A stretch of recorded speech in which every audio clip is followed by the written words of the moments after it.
Solids के molecule में intermolecular forces काफी ज्यादा होता है, इसलिए वो बहुत टाइटली पैक्ड है। लिक्विड में काफी कम होता है और गैसेस में बहुत ही कम होता है, इसलिए दो मॉलिक्यूल्स काफी दूर दूर है, अट्रैक्शन नहीं है उनके बीच में। अभी ये इंटरमॉलिक्यूलर फोर्सेस बहुत सारी चीजें डिटरमाइन करता है। ठीक है, पहली चीज जो इंटरमॉलिक्यूलर फोर्सेस डिटरमाइन करता है वो है बॉइलिंग पॉइंट। ये बॉइलिंग पॉइंट बताता है। ठीक है, अभी हम लोग सबको पता है कि वाटर 100 डिग्रीज पे बॉईल होता है, तो ये एक वाटर का मॉलिक्यूल है, ये दूसरा वाटर का मॉलिक्यूल है। अभी basically what happens is during boiling point 100 degree Celsius, ये वाटर का मॉलिक्यूल दूसरे वाटर के मॉलिक्यूल से अट्रैक्टेड है। नॉर्मल टेम्परेचर पे उन दोनों के बीच में कोई अट्रैक्शन है, लिक्विड स्टेट में ना, तो उनके बीच में कुछ अट्रैक्शन है। एक वाटर का मॉलिक्यूल दूसरे वाटर के मॉलिक्यूल से अट्रैक्टेड है। 100 डिग्री सेल्सियस में ये अट्रैक्शन टूटता है। ये ओवर एच का बॉन्ड नहीं टूटेगा, लेकिन ये एक वाटर का मॉलिक्यूल का दूसरे वाटर मॉलिक्यूल्स के साथ में जो अट्रैक्शन होगा वो ब्रेक होगा। तो this is what happens at 100 degree Celsius during boiling point. Okay, now इसीलिए intermolecular forces are important, क्योंकि if the intermolecular attraction interaction is stronger तो bond जल्दी टूट जाएगा। if the intermolecular attractions are not that strong तो bond जल्दी नहीं टूटेगा। तो इसीलिए interactions हम इतने अच्छे से पढ़ते हैं।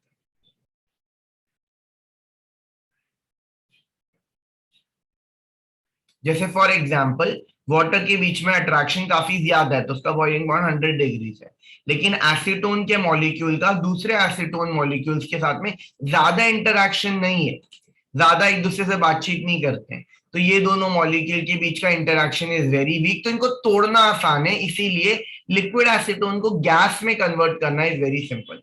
तो boiling point is determined by this interactive forces.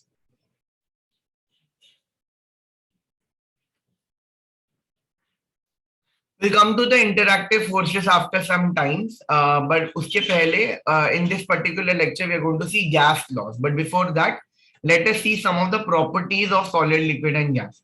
तो solid, liquids और gases में अगर मैं shape की बात करूं तो solids का एक definite shape होता है, liquids का definite shape नहीं होता है। ठीक है, gases का भी irregular shape होता है। वॉल्यूम की अगर बात करूं तो solid will have a definite volume, एक proper volume होता है उसका, a cube क्यूब का वॉल्यूम होता है, 4/3 पाई क्यूब हमारा स्पीयर का वॉल्यूम होता है। तो volume of solid substances are fixed, जबकि लिक्विड्स का भी फिक्स्ड वॉल्यूम होता है। हम लोग दूध लेते 500 ml दूध, पानी में भरा जाता है, मतलब अगर मैं इतने बड़े कंटेनर में पानी भरूं तो पानी पूरे कंटेनर में नहीं भरेगा, जितना वॉल्यूम उसका होगा उतना ही भरा जाएगा। गैसेस का वॉल्यूम फिक्स्ड नहीं होता है, गैसेस का कंटेनर का वॉल्यूम होता है। छोटे कंटेनर में डालोगे वो पूरा कंटेनर में फैल जाएगा गैस, बड़े कंटेनर में डालोगे वो पूरे उतना ही गैस पूरे कंटेनर में फैल जाएगा। इससे क्या पता चलता है, गैसेस का वॉल्यूम नहीं होता। फ्लूइडिटी की अगर मैं बात करूं, फ्लोइंग नेचर, तो वापस गैस और लिक्विड का होता है, सॉलिड्स फ्लो नहीं करते हैं। ठीक है, लास्ट पॉइंट कॉम्प्रेसिबिलिटी, जिसको दबाया जा सकता है। अभी only gases can be compressed, क्योंकि गैसेस के molecules are very far away from each other, so we can apply pressure, we can move the molecule closer. When we will move the molecule closer, मतलब liquid gas gets converted to liquid. तो gases can be pressurized, उस पे उसको compress किया जा सकता है, वो एक्सपांड भी हो जाता है, कंप्रेस भी किया जा सकता है। लिक्विड को हम कंप्रेस नहीं कर सकते। तुम बोलोगे कि सर पानी के मॉलिक्यूल्स भी तो दूर दूर है, उसको भी तो हम दबा सकते हैं, लेकिन वो कंप्रेस होगा नहीं। हम लोगों को अगर लिक्विड से सॉलिड बनाना है, ठीक है, अगर मेरे को गैस से लिक्विड बनाना है तो मैं प्रेशर अप्लाई करूंगा। LPG, LPG is gas, liquefied petroleum gas, उसमें मैंने प्रेशर अप्लाई किया है, gas has come closer, got converted to liquid. But अगर मेरे को वही पानी से आइस बनाना है तो मैं उसको दबाते नहीं बैठूंगा। पानी से अगर आइस बनाना है तो हमको उसका टेम्परेचर कम करना पड़ेगा, तो वो कंप्रेस नहीं किया जा सकता। तो सिर्फ gases can be compressed. So going with the property once again,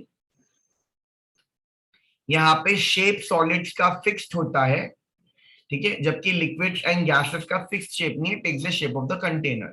ठीक है, वॉल्यूम सॉलिड्स का भी फिक्स्ड है और लिक्विड्स का भी फिक्स्ड है, जबकि गैसेस का वॉल्यूम कंटेनर के ऊपर डिपेंड करता है, वो फिक्स्ड नहीं होता है। अगर मैं फ्लूइडिटी की बात करूं तो सॉलिड्स काफी फ्लूइडिटी नहीं है उसकी, कुछ भी फ्लो नहीं होगा। ठीक है, ये अभी अपने आप चल के नहीं जा रहा है, जबकि लिक्विड्स एंड गैसेस काफी आराम से फ्लो हो सकते हैं। कंप्रेसिबिलिटी में liquid gases can be compressed while solids and liquids can not.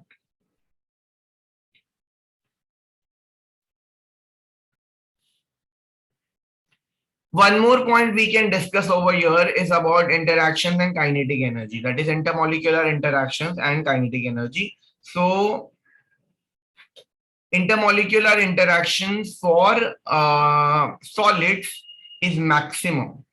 Solids will have maximum interactions, जबकि liquid gases will have the minimum interactions. आपस में molecules बात नहीं कर रहे, as you could have seen in the previous diagram कि यहाँ पे the molecules are very close to each other in solids, जबकि gases में इतना close नहीं है। तो यहाँ पे interaction सबसे ज्यादा है, यहाँ पे interaction काफी कम है। अगेन काइनेटिक एनर्जी की मैं बात करूं तो यहाँ पे मिनिमम होगा और यहाँ पे मैक्सिमम होगा। Kinetic energy is this motion वाली एनर्जी, तो गैसेस मूव करते रहते हैं, उनकी काइनेटिक एनर्जी ज्यादा होती है। सॉलिड्स की कम होती है क्योंकि उनमें अट्रैक्टिव फोर्सेस ज्यादा है, वो एक जगह पे बैठे हुए। ठीक है, लिक्विड्स दोनों में बीच में आएगा।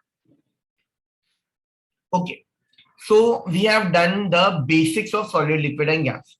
We know that they have some interaction and we have to learn about the types of interaction, but that we'll do in the next part.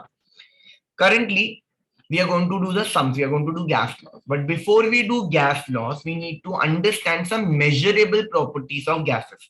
हमको gases की कुछ कि gases का हम क्या क्या measure कर सकते हैं, उसका unit क्या होता है, वो हमें जानना जरूरी है। केमिस्ट्री में दो ही जगह मिस्टेक्स होती है, पहले यूनिट कन्वर्जन में, दूसरा माइनस प्लस में। सबसे ज्यादा मिस्टेक्स इन्हीं में होती है, सिली मिस्टेक्स। तो let us go with unit conversion, this will tell you some measurable properties of gases and its units.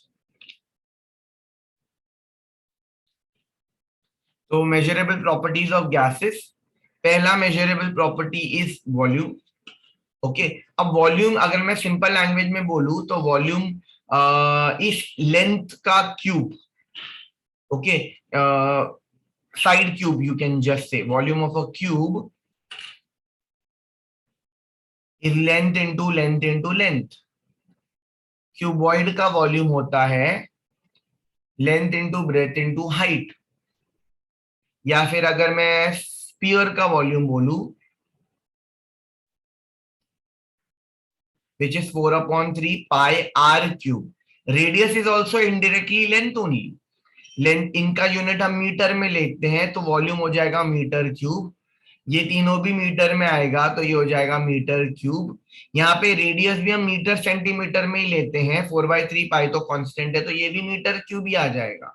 Even cylinder अगर मैं देखूं, volume of a cylinder is pi r square h, तो r metre में हुआ तो ये हो गया मीटर का square into height is also in metre, तो again this goes in metre का क्यूब, तो everything is in metre only. तो volume is nothing but length cube. तो before we learn the unit of volume, let us learn the volume of length. तो पहले length का मैंने तीन main volume लिख के रखा है यहाँ पे। 1 metre is equal to 10 decimetre which is equal to 100 centimetre. We all know 1 metre is equal to 100 centimetre, सिर्फ 10 डेसीमीटर याद रखना बीच में। 1 metre is 10 decimetre is equal to 100 centimetre. अब इसका हम लोग क्यूब लेंगे क्योंकि वॉल्यूम लेना है हम लोगों को, तो मैंने क्यूब ले लिया। तो 1 मीटर का क्यूब 10 डेसीमीटर का क्यूब एंड 10⁻² सेंटीमीटर का cube, that comes out to be 1 metre cube equal to 10 decimetre cube equal to 10⁻6 centimetre cube. ये कन्वर्जन याद रखना है।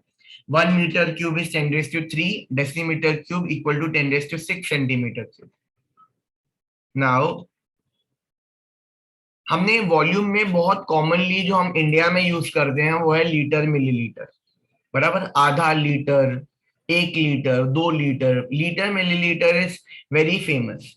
Litre millilitre is nothing but DM cube and CM cube only, not decimetre and centimetre.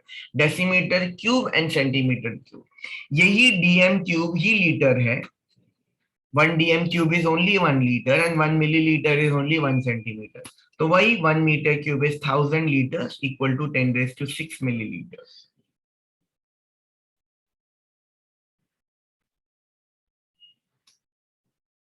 By this GIF, we can just understand the volume of the gas is equal to volume of the container. However, it is not moving somehow. Okay, now it is moving. So, okay, now you can see it is only one sphere. So it was 10 liter, and as you will open the knob, it will become 15 liter. The gas will take the volume of the container. चाहे उतने ही molecules है, लेकिन जितना उसको space मिलेगा फैलने के लिए वो उतना स्पेस में फैलेगा.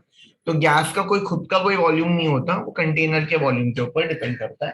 तो यहाँ पे हम लोग सिर्फ ये पॉइंट समझ रहे हैं. Coming to the next part. We will do few problems on the conversion वाला part. तो ऊपर मैंने conversion लिख के रखा है. 1 meter cube is 10 raised to 3 decimeter cube equal to 10 raised to 6 centimeter cube, which is liters and which is milliliters.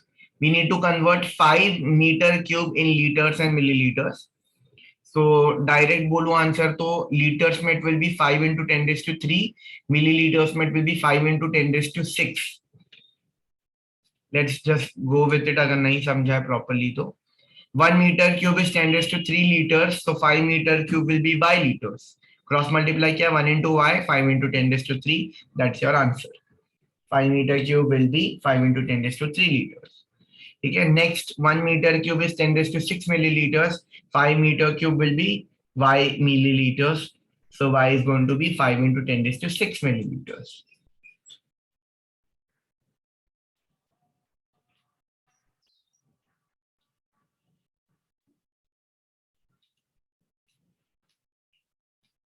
Okay, so another question I have given over here.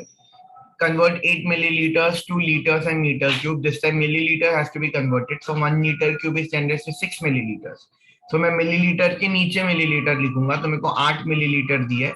तो y meter cube will be equal to 8 milliliters. We'll cross multiply. This time it will be 8 into 1 equal to y into 10 raised to 6.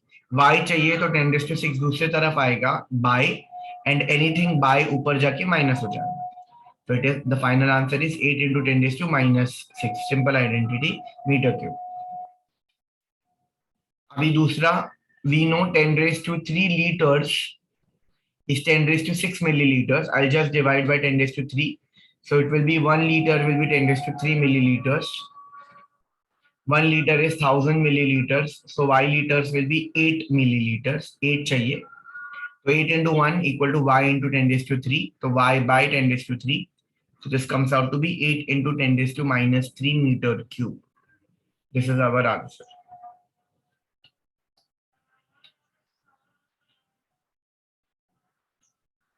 These are some questions for you as homework. Please try.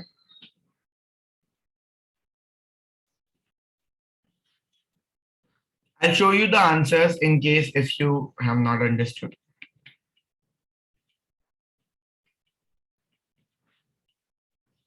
So this is the answer: 25 into 10 raised to 3 liters and 25 into 10 raised to 6 milliliters, and 18 into 10 raised to minus 3 meter cube and 18 into 10 raised to 3 milliliters.